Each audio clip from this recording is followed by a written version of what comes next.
بسم اللہ الرحمن الرحیم۔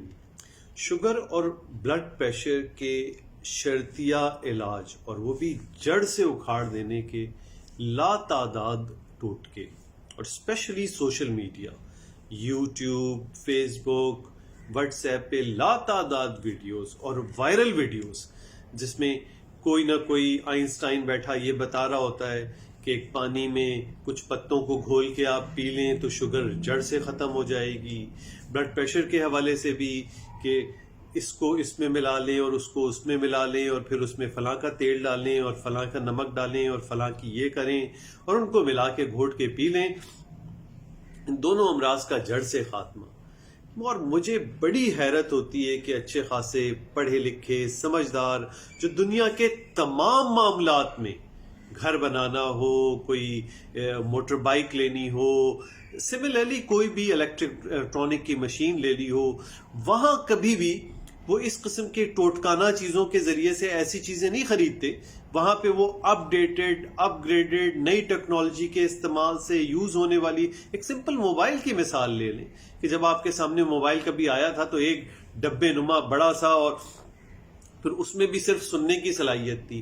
تو آج سے 100 سال بعد آپ کے ایڈوانس موبائل کی جگہ کوئی آپ کو کہے کہ یہ موبائل یوز کر لیں، یہ سب سے بہترین ہے، یہ فلاں انجینئر نے بنایا تھا جو اس کے بنیاد۔ تو دیکھیں، مادی جتنی بھی ٹیکنالوجی ہے، یعنی یہ کمبینیشن ہے، شفا اللہ کے ہاتھ میں ہے، اس کے لیے دعا کی ضرورت ہے، اس کے لیے تمام، لیکن ایسا نہیں کر سکتے کہ آج سے 400 سال پہلے جو چیز کسی مرض کے لیے استعمال ہوئی تھی آج اس کو کبھی دین کا نام دے کے اور کبھی کوئی ٹوٹکا کے نام دے کے آپ یہ کہیں کہ یہ اس کا علاج ہے۔ دیکھیں، وقت کے ساتھ ساتھ مرض کے علاج سے زیادہ اس کی وجہ اہم ہوتی ہے، کیونکہ علاج کیا ہوتا ہے؟ اس وجہ کو نلیفائی کرنا یا اس وجہ کو ایڈریس کرنا تاکہ وہ مرض نہ آئے۔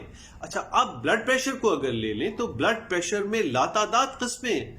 اسینشل بلڈ پریشر میں بھی کچھ پتہ نہیں ہے کہ وہ بلڈ پریشر آپ کی نالیوں کی سکڑاؤ کی وجہ سے بڑھ رہا ہے، جسم میں سوڈیم زیادہ ہونے کی وجہ سے بڑھ رہا ہے۔ پھر ان تمام چیزوں کو دیکھتے ہوئے وقت کی تحقیق ہمیں بتاتی جاتی ہے کہ آپ کا بلڈ پریشر اس نوعیت کا ہے کہ اس میں فلاں دوا، پھر بلڈ پریشر کے ساتھ آپ کو کیا کیا پیچیدگیاں ہیں اس کے حساب سے تو وہ کر رہا ہوں۔ سملرلی شوگر میں تو مجھے ایسی حیرت ہوتی ہے کہ لوگ پتہ نہیں کیا کیا کر رہے ہوتے ہیں۔ وہ بھائی کبھی ایسا ہوتا ہے کہ آپ اپنا گھر بنانے جا رہے ہوں تو لیٹسٹ انجینئر جو آپ کو آپ کا آرکیٹیکچر بنائے، اس کی ٹیکنالوجیز دے، آپ کہیں نہیں میں 50 سال پہلے کی بات کروں گا، گھر کو اس طرح بناؤں گا کیونکہ یہ پرانا طریقہ تھا۔ وہ بھائی وقت اور اس کی ایڈوانسمنٹ ہوتے ہوتے آپ کو یہ بتا رہی ہوتی ہے کہ اب آپ نے کیا کرنا ہے۔ تو شوگر میں بڑا کلیئر ہے کہ بھئی پینکریاس ہے، پینکریاس کا کام تھوڑا سا جا سکتا ہے، انسولین ریزسٹنس کی وجہ سے بھی شوگر ہو سکتی ہے، پینکریاس کے کام نہ کرنے کی۔ پھر کام نہ کرنا ایسا بھی ہے کہ پارشلی کام نہ کر رہا ہو یا کمپلیٹلی کام نہ کر رہا ہو۔ تو یہ تحقیق سے واضح ہوگا کہ آپ کی شوگر کی نوعیت کیا ہے، اس کی قسم کیا ہے۔ ہو سکتا ہے انیشل سٹیجز پہ یہ صرف غذا کے پرہیز، ایکسرسائز اور اس سے کنٹرول ہو جائے، اس سے اور بڑھ کر ہے تو تھوڑی بہت دوائیوں کی ضرورت پڑی، بہت بڑھ کر ہے تو انسولین کی ضرورت پڑے گی۔ ایسا کرنا، ایسا سوچنا، اس فن کے ماہر سے ہٹ کے کسی بھی ٹوٹکا اسپیشلسٹ کی بات پہ یہ کر دینا کہ فلاں چیز سے بس یہ ٹھیک ہو جائے گی، او بھائی یہ سب دھوکہ ہے، فریب ہے، اس کو سمجھیں۔ جو بھی جس چیز کا ماہر ہے، ایڈوانس آپ آج کل نیٹ ہے، اس کا سورس دیکھا کریں، صرف ویڈیو دیکھ لینا اور اس پر عمل شروع کر دینا۔ بھائی کیا آپ باقی تمام چیزوں میں بھی ایسے ہی کرتے ہیں؟ آپ سورس دیکھتے ہیں نا۔ آج اگر کوئی آدمی حدیث کوٹ کرتا ہے تو آپ یہ کہتے ہیں بھئی حدیث کس کتاب سے لی گئی ہے، اس کا کیا ریفرنس نمبر ہے، پھر آپ اس پہ کسی عالم سے پوچھتے ہیں کہ واقعی یہ اوتھینٹک ہے یا نہیں ہے۔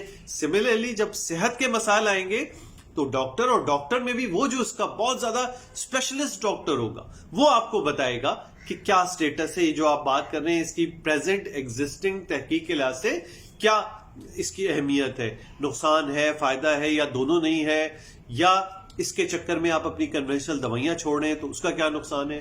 تو امید ہے میرے دوست پڑھے لکھے سمجھدار صحت کو مذاق نہیں بنائیں گے ان ٹوٹکوں کے چکر میں جن کی کوئی آتھینٹسٹی نہیں، کوئی ان پہ تحقیق نہیں، کوئی ویلیو نہیں، اور آپ اس کو فالو کرنا شروع کر دیتے ہیں۔ جزاک اللہ بہت بہت سننے کا.